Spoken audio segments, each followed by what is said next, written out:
Welcome to Family and the Feast channel. My name is Janet and this is Chloe again.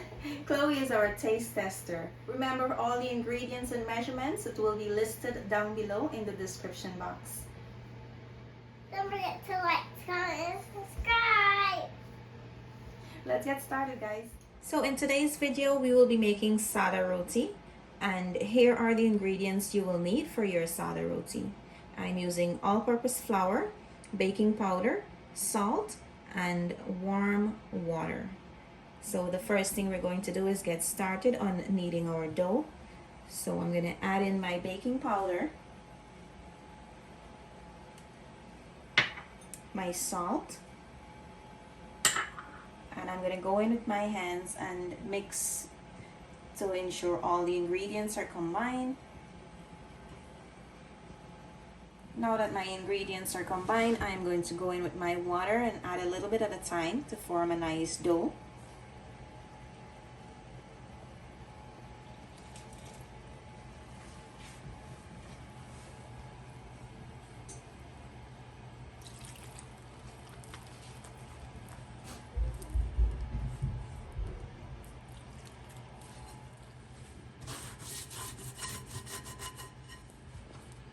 So now that my dough has come together, I'm going to knead for a few minutes until I pick up all the dry flour in the bowl.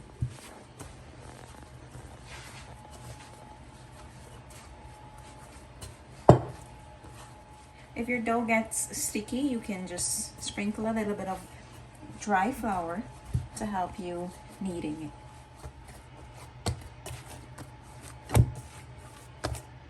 So now that your dough is done kneading, you're going to form it into a ball and we're going to leave it to rest for 15 to 20 minutes before we start making them into our small loaves to cook.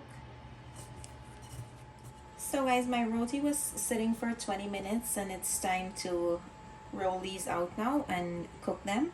So I'm going to show you how to do that.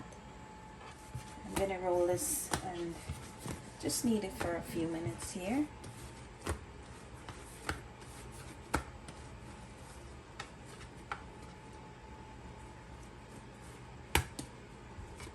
In this bowl, I have some flour. I'm going to use it to just dust my dough in so it doesn't stick to my fingers when I'm rolling it out. And you're going to also need some to roll your roti out when you're ready to bake it so it doesn't stick to the rolling pin.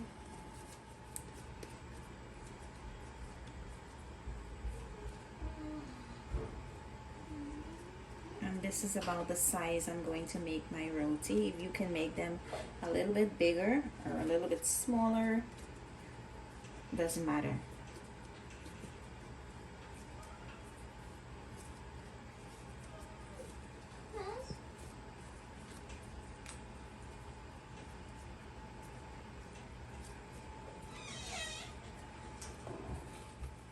So now that you have your separate pieces, you're gonna roll them out into a smooth ball and you can just fold in like this.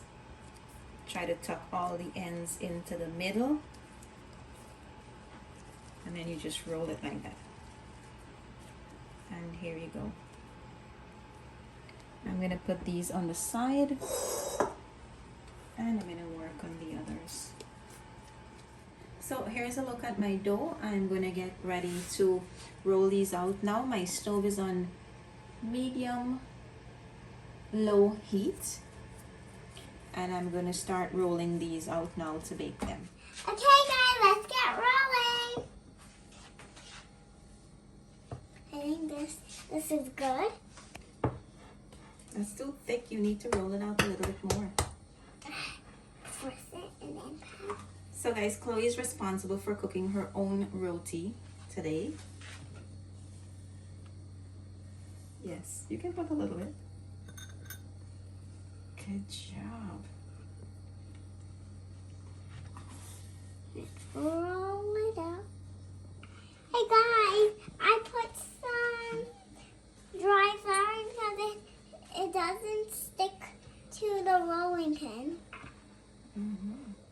Okay guys, I'm rolling the dough has to be smooth like that.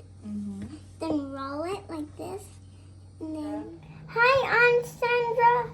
Hi, then kisses from Chloe.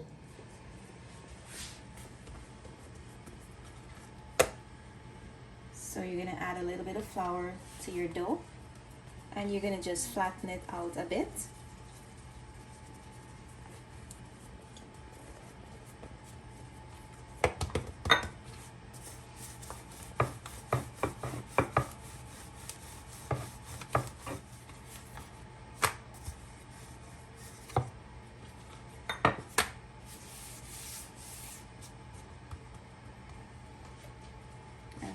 Now I'm gonna head over to the stove.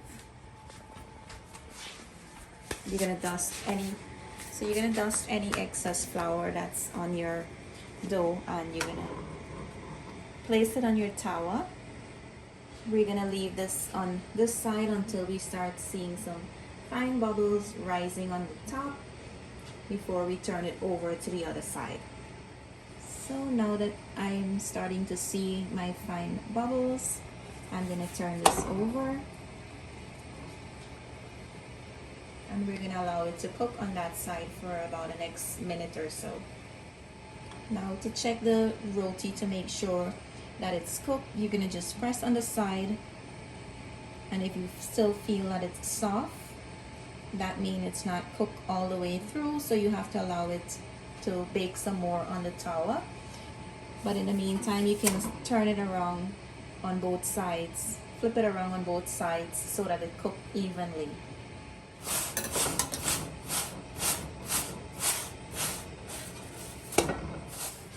So guys, to swirl my roti, I am using this hand grill. I'm just gonna place my roti on top of my hand grill, and I'm gonna turn on the other burner of my stove to high, and I'm gonna place my roti directly on top of the flame, and I'm gonna spin it around until it starts rising. I'm gonna flip it on both sides to make sure that they have a nice even color on both sides. I find using the hand grill is very helpful when you're swirling the roti. It's so nice. If you've never tried it, I suggest you try it this way, and you're gonna be so happy. Look at that, awesome.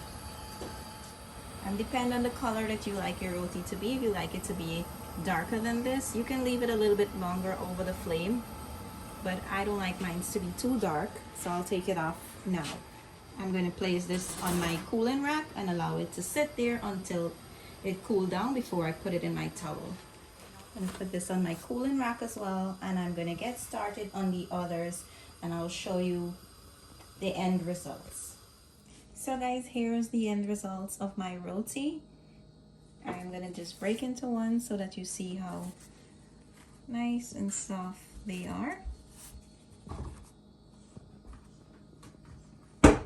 Here's a look on the inside and the outside, and this is so nice and soft. Chloe's gonna try it now, and she'll let you know how it tastes. Time to try it. I like roti only. Yummy. I don't like curry with my roti. So guys, Chloe eat her roti by itself. She don't like curry with it. So today we're gonna have our roti with some gilbaka fish curry. We will also leave you guys a link down below for that recipe as well, so be sure to check that one out. We hope you enjoy this video. Thank you for watching. See you in our next video.